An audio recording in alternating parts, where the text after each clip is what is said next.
नमस्कार, मेरे चैनल में आपका बहुत बहुत स्वागत है। और आज इस वीडियो में हम मेडोराइनम होम्योपैथिक दवा के फायदे और उपयोग के बारे में जानेंगे। वीडियो को पूरा अवश्य देखें ताकि आप पूरी तरह से समझ पाएं। तो आइए समझते हैं। यह सिफिलिनम की तरह एक नोसोड है और सुजाक के पीप से तैयार होती है। डॉक्टर बर्नेट, जिन्हें रोगियों को लक्षणानुसार नोसोड्स देने का विशेष अनुभव था, वह लिखते हैं कि घृततम पदार्थ को अगर होम्योपैथी के नियमों के अनुसार शक्तिकृत किया जाए तो यही नहीं कि वह दोषहीन हो जाता है, अपितु सोने के समान मूल्यवान हो जाता है। ऐसी ही मूल्यवान औषधियां गोनोरिया के विष से बनी मेडोराइनम तथा सिफिलिस के विष से बनी सिफिलिनम है। जिसे गोनोरिया हो वह एलोपैथिक इलाज कराकर, जैसे कि पेनिसिलिन या एंटीबायोटिक दवा लेकर समझता है कि रोग ठीक हो गया। असल में रोग ठीक नहीं होता, दब जाता है और गोनोरिया दबकर वात रोग, रूमेटिज्म को उत्पन्न कर देता है। वात रोग से पीड़ित अनेक रोगी अपने जीवन काल में गोनोरिया के शिकार रह चुके होते हैं। जब ये लोग विवाह करते हैं तब उनकी स्त्री को, जो विवाह से पहले बिल्कुल ठीक थी, अनेक रोग हो जाते हैं। यह नहीं कि ऐसे व्यक्ति की पत्नी को गोनोरिया ही हो जाए, वह तो दब चुका होता है, परंतु जो विष रुधिर में प्राप्त हो गया है वह पुरुष में वात व्याधि तथा पुरुष के संगम से स्त्री में डिंब ग्रंथियों में दर्द, मासिक धर्म की गड़बड़ी, रति क्रिया के प्रति उदासीनता, चेहरे का पीलापन, स्नायु रोग आदि उत्पन्न कर देता है। ऐसे पुरुष स्त्री के संतान में भी अनेक प्रकार के रोग हो जाते हैं। बच्चा सूखने लगता है, दमे का शिकार हो जाता है, नाक बहती रहती है, आंख के पपोटे सूजे रहते हैं, सिर में दाद, चेहरा बौनों सरीखा होता है। इन सब रोगों में जिनका आधार पुरुष का गोनोरिया से पीड़ित होना है या जिन रोगों में वंशानुगत गोनोरिया का विष काम कर रहा होता है, मेडोराइनम औषधि जादू का काम करती है। किसी को अगर सुजाक हुआ है और उनका अच्छे से इलाज नहीं हुआ या फिर पेनिसिलिन लेने के बाद सुजाक का स्राव बंद हो गया, परंतु शरीर में दूसरी अनेक प्रकार की बीमारी सताने लगी है, तो भी मेडोराइनम से लाभ अवश्य मिलता है। आगे बढ़ते हैं। गोनोरिया ना होने पर भी इसका विष रोगी की प्रकृति में, उसके रुधिर में हो सकता है। हनीमैन का कहना है कि मानव समाज सदियों से चला आ रहा है। हमारे पूर्वज को क्या रोग था, इसे कौन जानता है। माता पिता के रजवीर्य से वंश परंपरा द्वारा ना जाने कौन कौन सी प्रकृति हमें विरासत में प्राप्त होती है।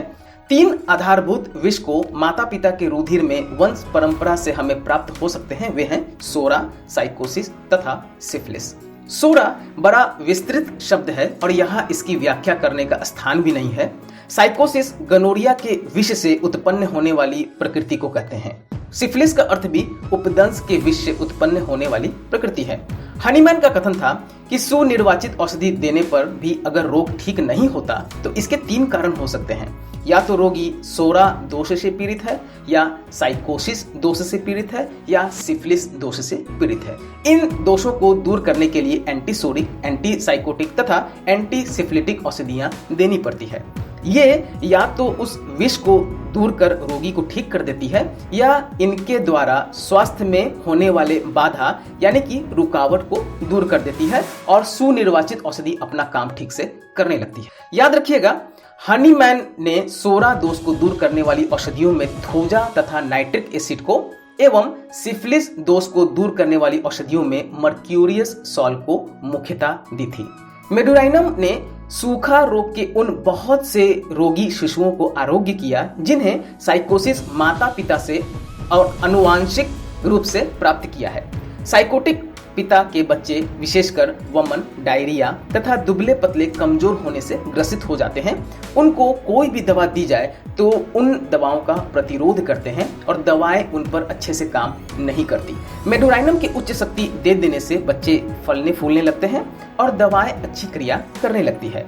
तो जो बच्चे गोनोरिया दोष के माता पिता से उत्पन्न होते हैं उन्हें स्वयं तो गोनोरिया नहीं होता, परंतु साइकोसिस के कारण उन्हें अनेक रोग हो जाते हैं। वे सूखने लगते हैं, दमा हो जाता है, नाक बहा करती है, आंखें सूजी रहती है, सिर दाद से भरा रहता है, बढ़ नहीं पाते।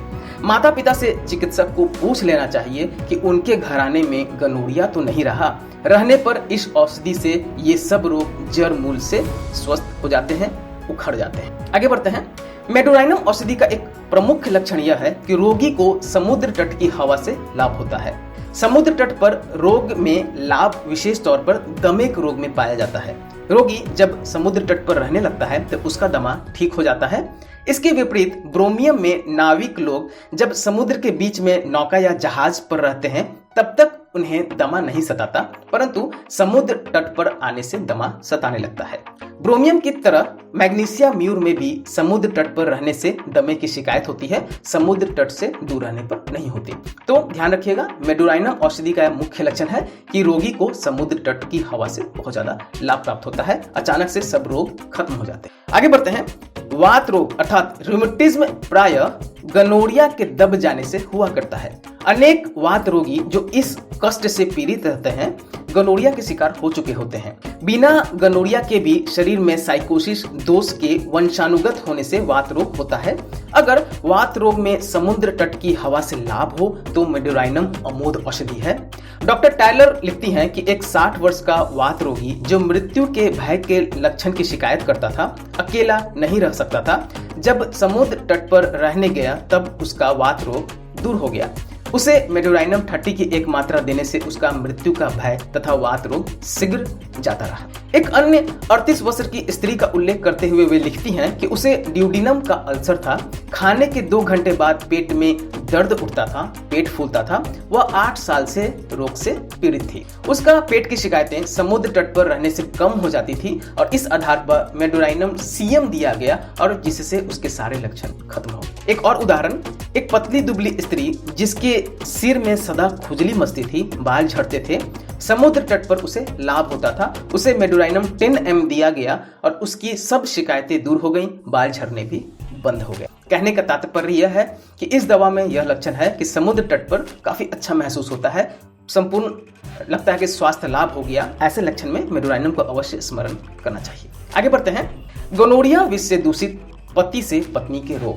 गोनोरिया दोष से या साइकोसिस से पति द्वारा पत्नी को अनेक रोग हो जाते हैं। विवाह से पहले वह स्वस्थ थी, विवाह के बाद उसे डिंब ग्रंथियों में दर्द होने लगा, मासिक में गड़बड़ी आ गई, जरायु संबंधी अनेक शिकायतें होने लगी।